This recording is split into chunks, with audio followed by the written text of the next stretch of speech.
Lampu ni aku nanti-nantikan. Yes! Gelap, cerah. Gelap, cerah. Gelap, cerah. Nak cerah macam mana lagi, aku tak tahu. Set lampu ni, dia datang dah siap-siap dengan solar panel. Panjang ni lah bentuk lampu dia, geng. Ada pada satu side ni je dia punya mentol-mentol LED tu. Panjang dia aku lupa nak ukur berapa inci, macam 12 inci. Senang cerita panjang-panjang cota lah. Yang remote ni kau akan jangan takut, dapat sekali. Dalam ni pun ada spare part dia. Bukan spare part lah, skru-skru dan juga bateri. Bracket untuk solar panel. Dua pencepit dapat sekali. Ini untuk cepit lampu. Ni cara guna pencepit dia. Nampak?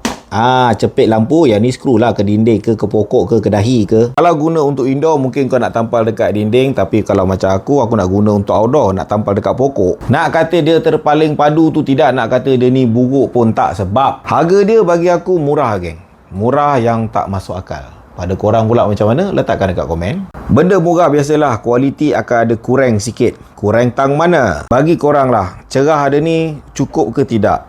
Kalau pada aku, tidaklah terlalu cerah. Pada mata aku tak terlalu cerah. Tapi kalau nak pasang dekat tempat gelap, okey sangat. Satu benda yang aku yakin dia takkan function teruk adalah bahagian bateri dia. Bateri dia ni aku cakap aku boleh jamin boleh tahan cerah gila dalam masa maksimum 1 jam. Lepas tu dia akan makin malap dan terlalu malap.